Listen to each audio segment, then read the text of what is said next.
vous écoute pour la question que j'avais oubliée. Allez-y. Du coup, on souhaitait revenir sur le dossier Accolade dont on a parlé le mois dernier.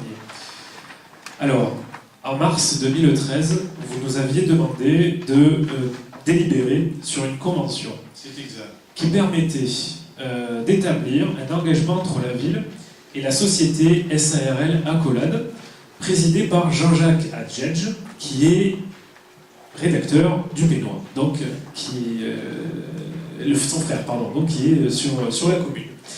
Cette convention prévoyait quoi? Qu'on mette gratuitement à disposition le théâtre Henri Martinet, qu'on mette gratuitement à disposition le matériel technique, et qu'on mette gratuitement à disposition de cette société le personnel municipal de la commune.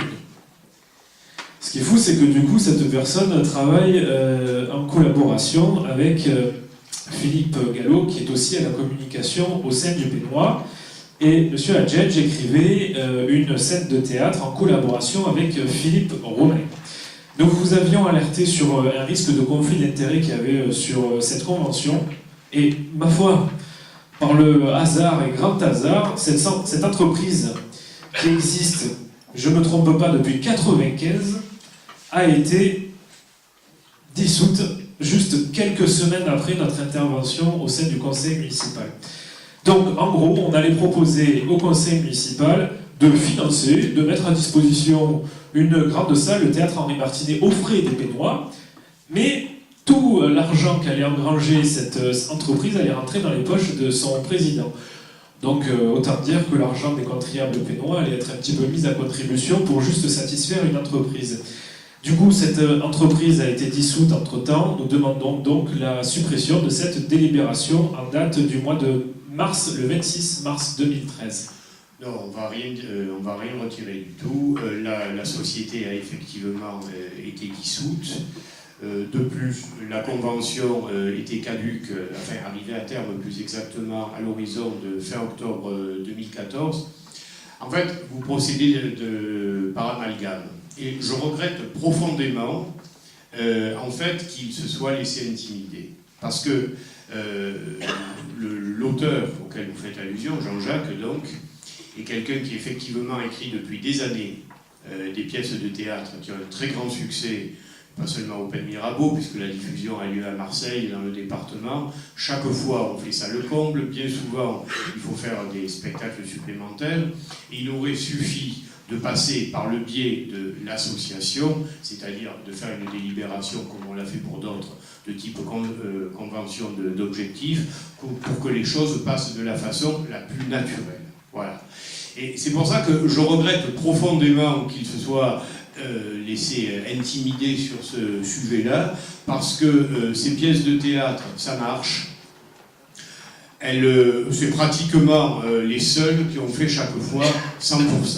Alors, pour une question d'ordre juridique, effectivement, il aurait mieux valu passer en association qu'en société. Ils ne l'ont pas fait. Devant vos assauts, et vu la période, ils ont préféré dissoudre la société. Franchement, c'est une bêtise. Ils l'ont fait. Moi, je ne retirerai rien du tout. Après, vous irez baver où vous voulez sur les pratiques que vous venez de dire, mais ça se passe pas. C'est pas question de baver. Si vous estimez que c'est de baver, que de essayer de maintenir les choses convenablement, c'est votre droit. Après, maintenant, écoutez, M. Barraud, vous avez une association qui s'appelle le Trait d'Union Pénois. Je ne vous ai pas coupé. Ben non, mais vous avez repris, a priori, c'est pas la règle. Alors allez-y, continuez. Donc, du coup, effectivement, s'ils l'ont fait, s'ils ont dissous cette entreprise, c'est qu'ils avaient quelque chose à se reprocher. Et vous parliez d'association.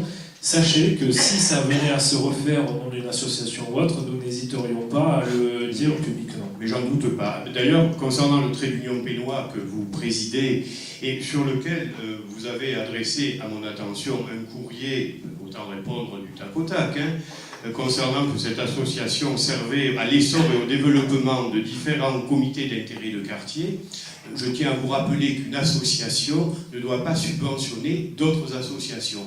d'autant plus que vous tenez, c'est pas une somme énorme, c'est 5 000 € de la part de réserve parlementaire de M. Kert, et que vous-même êtes dans l'illégalité. Et je crois savoir, c'est pas mon cas parce que j'ai d'autres chats fouettés, que certains citoyens ont envie de poursuivre la chose, et ça, vous en verrez bien les résultats. Alors, sachez-le pour l'avenir, une association ne doit pas subvenir d'autres associations, fût-ce des comités d'intérêt de quartier. Comme ça, vous voyez, vous n'êtes pas venu pour rien et vous avez appris une règle de droit des associations. Merci de me l'avoir apprise. Ben voilà, si vous l'aviez su, vous l'auriez probablement pas fait, parce que franchement, c'est une sacrée boulette. Et en plus, vous vous en vantez, vous l'écrivez. C'est extraordinaire. Non, oui, mais vous n'avez rien à cacher. D'ailleurs, vous le cachez tellement peu que je me permets de le diffuser. L'association Le Trait d'Union Pénois a subventionné des comités d'intérêt de quartier, c'est vous qui l'avez dit, qui ont d'ailleurs activement participé à la campagne municipale. Non, mais comme ça, puisque vous êtes... Alors là, pas du tout. C'est vous qui m'interrompez. Comme quoi vous êtes un passionné de la transparence, ben voilà, transparence pour transparence, vous savez tout. Et regardez, M. Filzone s'en délecte d'avance. Voilà. Merci, chers collègues. N'oubliez pas de signer le compte administratif. Et nous ne sommes pas venus pour rien ce soir.